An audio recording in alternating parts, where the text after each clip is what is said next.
Okay, welcome back to the cave. Tackle hoarding 101. I don't know which one I like better. Tackle hoarding 101 or fishing in the basement with the river rats. So today I'd like to talk about splicing lead core or splicing lead-free leaders. Splicing lead-free leaders are a lot easier to splice than splicing a lead core. You haven't got as much room inside the lead core. It's a lot tighter than it is to do a lead-free leader. And as an example, through the years, all these needles, I broke the little hook and the little gate off the end, trying to pull them through while splicing a lead core. Here's one that still has the little bit of lead core left on it, but got the little gate, but no hook. Now, I'm sure a lot of you have gone through the same thing. So, I don't use those anymore. Fox has got this beautiful little, it's a line threader. It looks just like a needle threader.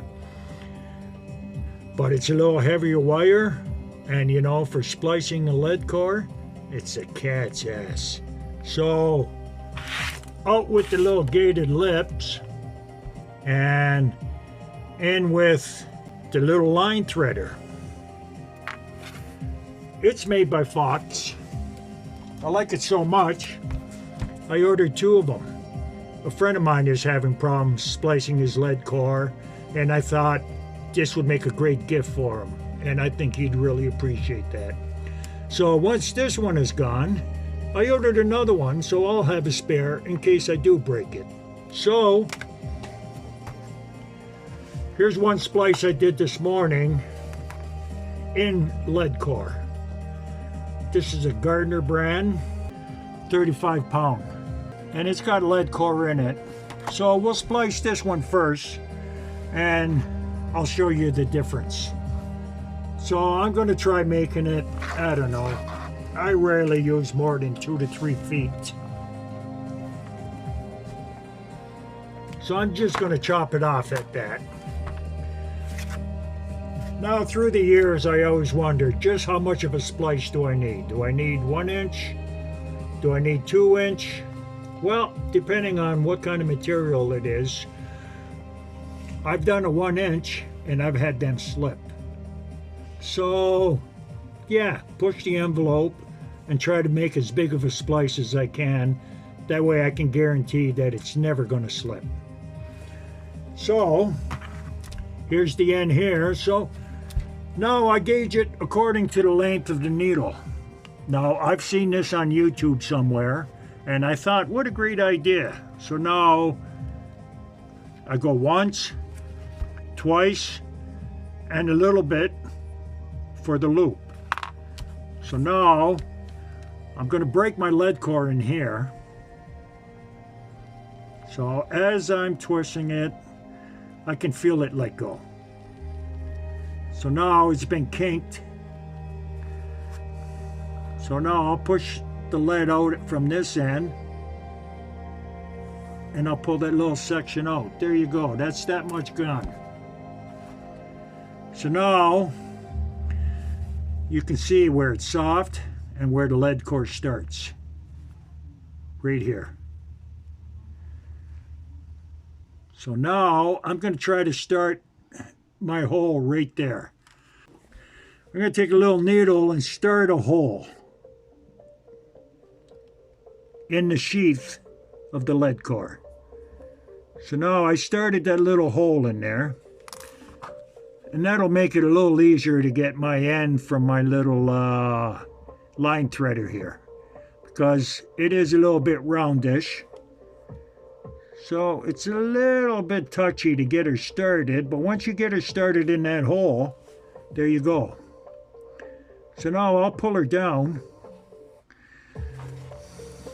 Now when you pull, it stretches that sheath and it makes it tight. So I find once I'm at this point, I try pushing it down, and when you push down on it, it makes the inner hole diameter bigger, and it pushes down nice and easy. So there you go. Push down a little more. So you can see the end of my needle is right there. I'm almost down to the bottom. So I'll let it go a little longer. There you go. So that's where I should poke her back through. There you go. There's my line threader. So now, in that gap you see there, I'll try to open it up a little bit to help me get my little end through it.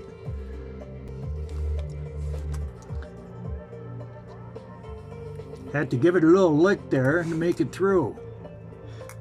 There you go. Now you can all see what's going on there. So now I'll grab it from the bottom and I'll bunch it all up on the end. And again, it makes the diameter get bigger once you bunch it up.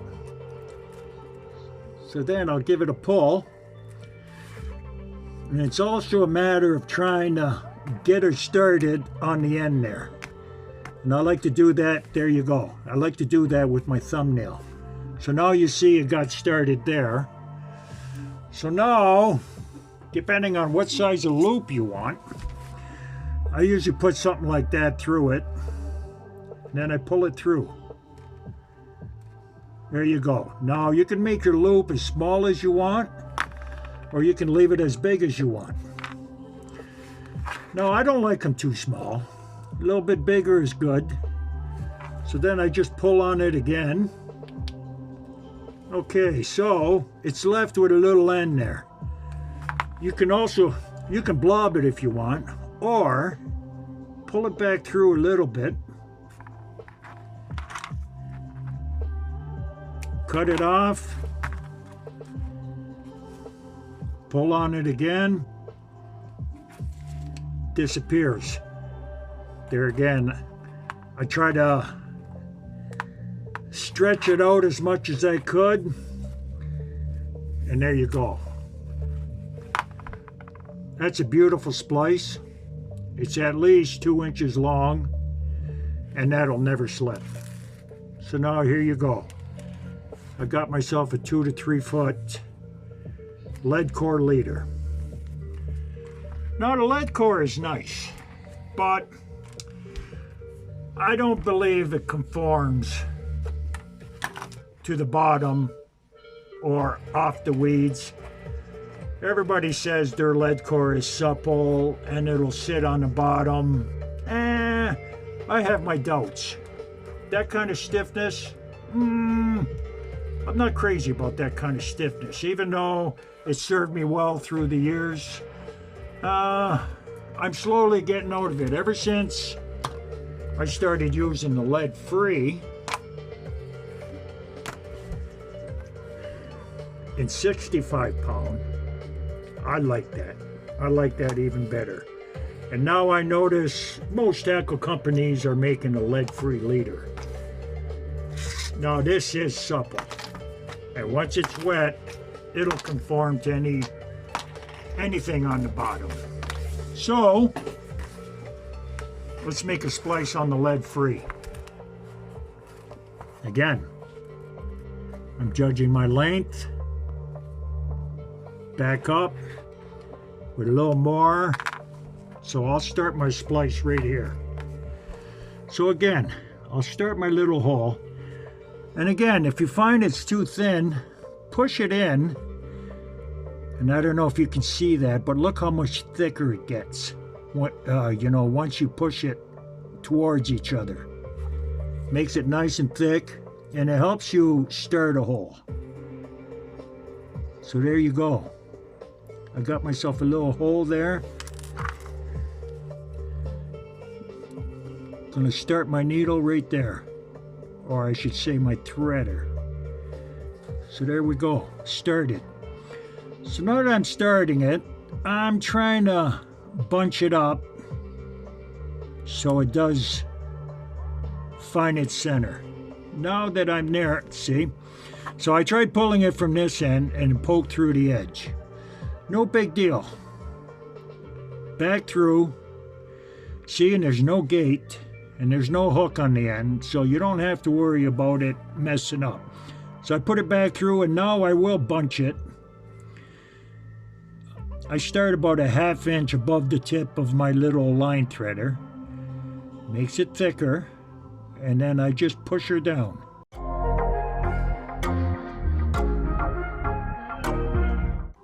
Now I pushed it all the way down, and that's where I'm going to poke her through. So there it is. I went through the side of it. The end goes through here, locks it in, bunch it all up to the end. Give it a good push. See, you can tell the lead-free, you got much more of a hole diameter in there, and it's so much easier to splice. So I'll just keep pulling it through. Now I decide how big I want my loop. I like them approximately that big. Now if you wanted to put a swivel in there, if you wanted to put a quick connect swivel, you can put it on before you put it back through your splice, and then that'll be permanent after that. So there we go. I poked it through, it come out the other end. I'll hold on to this end, give it a good yank. There you go. So now I got this much hanging out, that's fine. I'll pull a little bit of it out, cut the amount that it was sticking out, pull her back in, give it the fingernail, and there you go. What a beautiful splice. Now I find myself using tiny little lengths, and I like to use that on a helicopter rig, so I can extend my sinker down when I'm using a chod rig on the leader. I don't like my hook that close to the sinker, so I'll hang a sinker 3, 4, 5, 6 inches below my swivel that usually holds the sinker. And that way there, while I'm fighting a fish on a little short chod, the sinker's not hitting the fish in the face. It's 6 inches away. So that's that one. Sing It, lead-free, 65-pound test. What's not to like? It's a nice leader. You can make them as long as you want, and it'll last forever. Now, like I said, every company is doing their own. I'll do one more.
And there you go.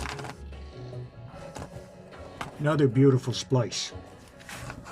Now again, this is a lead-free.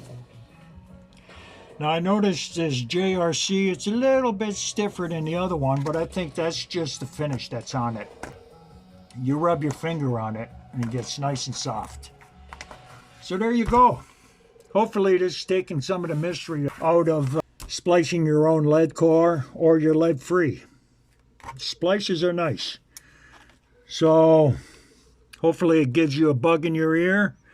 Food for thought. Practice makes perfect.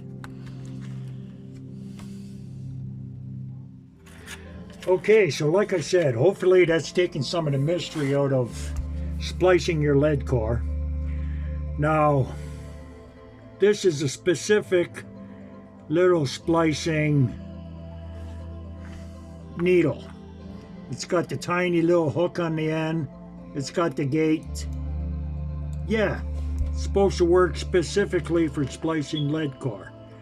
Well, I'll tell you, these are all dead soldiers that I broke the end on them, splicing lead core. So, hey, isn't the definition of insanity doing the same thing every time and expecting a different outcome? Well, it only took me half a dozen needles. I'm not going to invest any more money in these needles. Now, this little threader. You know, I've used all kinds of these threaders in the past for putting line through hook eyes. You know, it's basically the same design as your sewing needle threader. The only difference is it's a little heavier wire. So, I don't know why all the other companies aren't doing it. Fox is doing it. Okay, I'm in. So, like I said, hopefully this has taken away some of the mystery on splicing your own lead core. Practice makes perfect. Don't give up. It's very easy to do. Until then, tight line and hope you get lucky.